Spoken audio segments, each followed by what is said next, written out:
she was writing for Random House. So unfortunately, when she died, her file went missing, and that had all of her evidence in it that she would have used for the new book. Fascinating stuff. Now, also, too, you say here that the main suspect has made a confession. He's made an admission. Yeah, that's the fourth thing that happened. You recalled very rightly so that last year I got the DA in New York City to investigate Dorothy's death, and so I spent 7 months back and forth emails with the chief investigator, Richard Ramos, giving him my new evidence. I went to New York City and met with him in June, turned over my evidence report to him with 20-some witnesses they needed to talk to, all of this material pointing to her murder, documents that we needed. He was so excited, called Dorothy a victim. They'd already sent out subpoenas. He said Dad was very excited about his investigation, was watching What's My Line. I mean, it couldn't have been better. I walked out of there floating on air because I really believed they were going to investigate. We transferred to August, and Ramos asked me to talk with the assistant district attorney on the telephone, assigned to Dorothy's case, and so I do. And right away I knew something was happening. I was supposed to get an update on their investigation, and this assistant district attorney said, well, Mr. Shaw, I have to tell you, we have done a thorough investigation for 18 months, and we can't find any evidence pointing to her having, his words, being harmed by any other person. And I gulped, and I almost threw up, and I said, what? He said, no, Mr. Shaw, we can't. I said, you've got to be kidding. How about all these witnesses? Mr. Shaw, don't argue with me. Don't argue with me about this. And I said, well, this doesn't make any sense. And he said, well, it doesn't make any sense. I said that nobody, is responsible for her death. He said, well, listen to me, and really, that's the truth, and we can't tell who did it. And I said, what?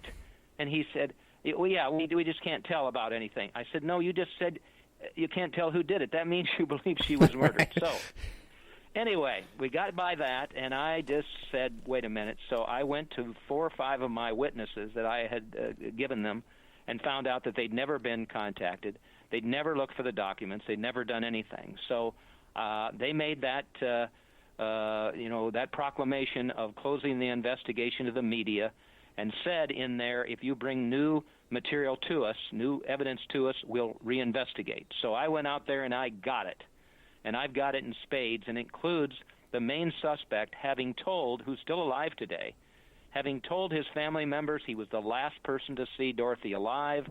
He wrote these poems talking, using facts in there, the last, that the killer could know, all kinds of new evidence about his violent past and all of that. So last Friday, I sent a 25-page letter to Vance Jr., which is up on the DorothyKilgallenStory.org, demanding a grand jury investigation into Dorothy's death. And Ed, I'm not going to give up on this.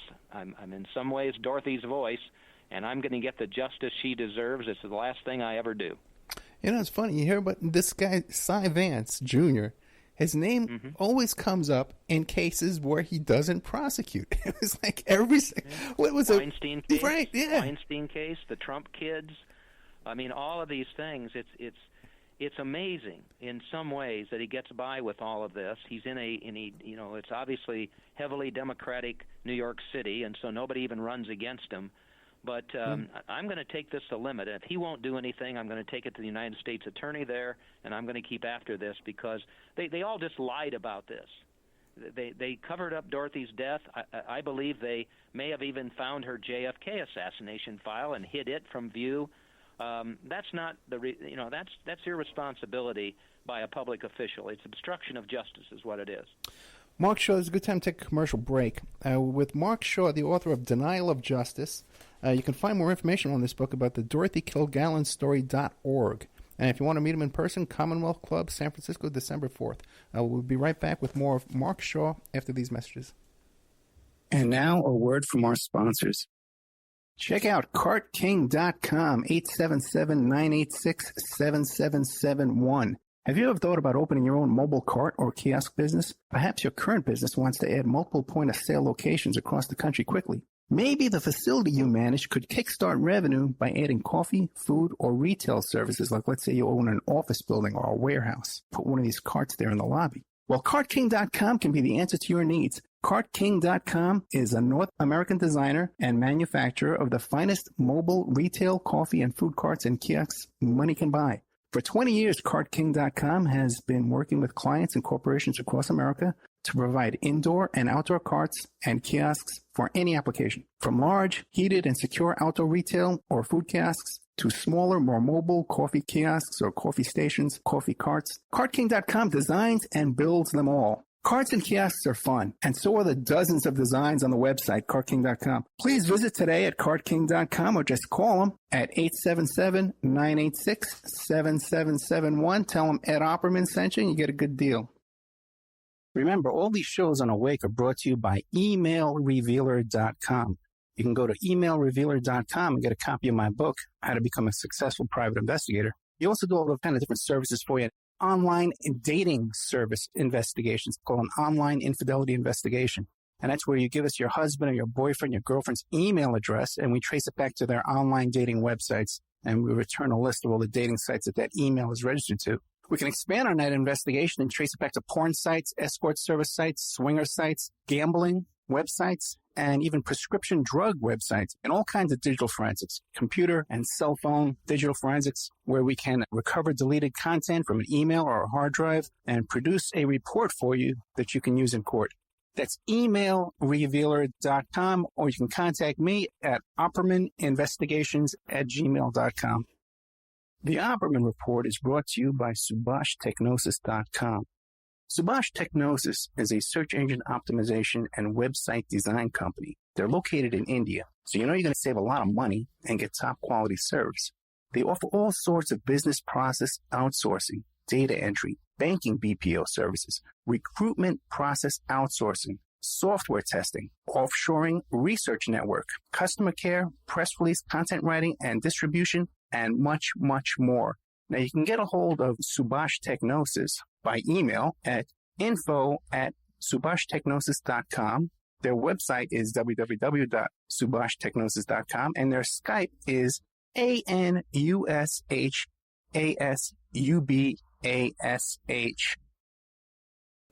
Okay, welcome back to the Opperman Report. I'm your host, Private Investigator Ed Opperman. We got some groundbreaking news here from Mark Shaw. The book is called Denial of Justice, and you can find more information on the DorothyKilgallenStory.org. And also, too, if you want to see him in person, Commonwealth Club in San Francisco on December 4th.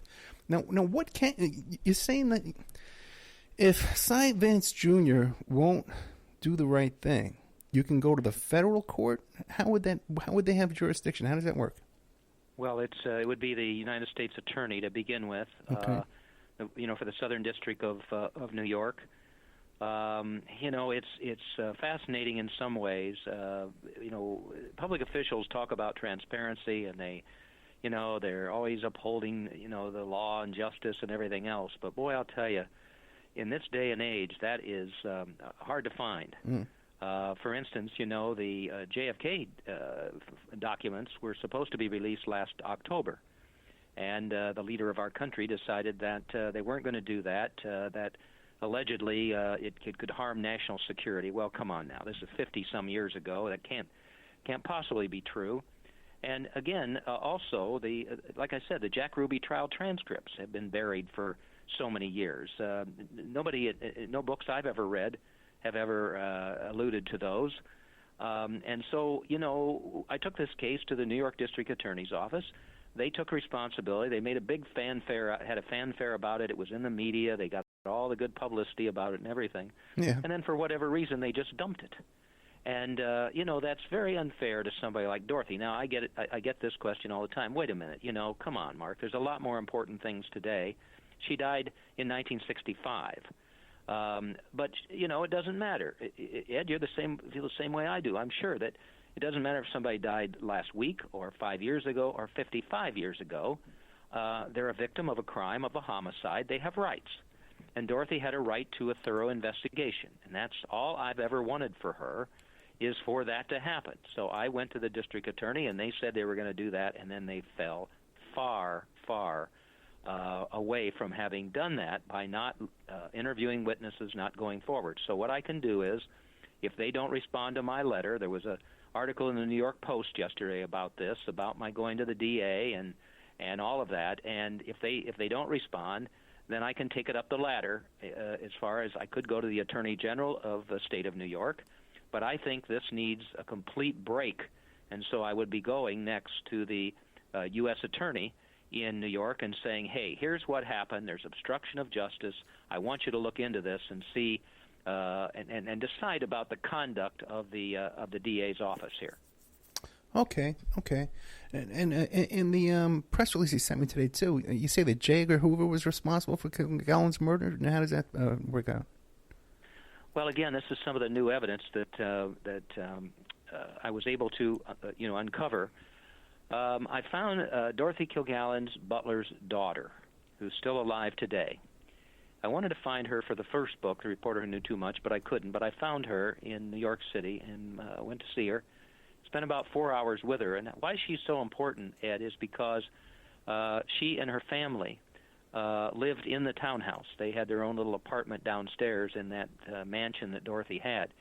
So she was privy to everything that happened there, and she gave me these great insights into Dorothy's daily life, the parties they had there, everything that was going on. But at one point then she really stunned me when she said, Mark, my father found the body first.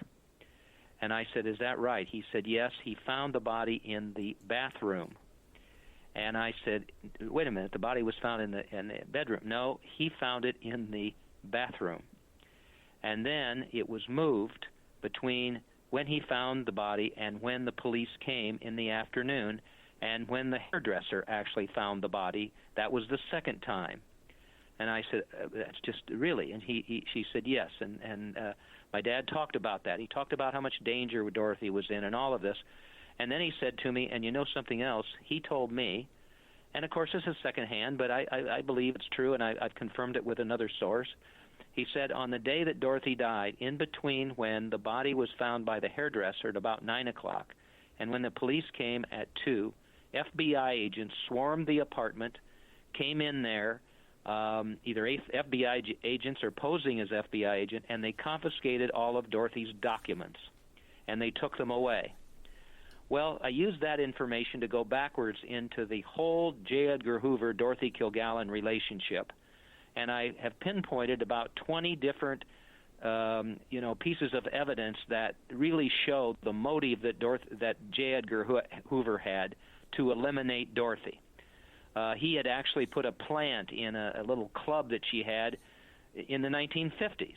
He was always suspect of her, and then when she started absolutely blasting his Oswald alone theory, he started, really looking into what she was doing. There's one document that we have where he scribbled onto one of her columns, wrong, wrong, wrong, wrong, in his own handwriting.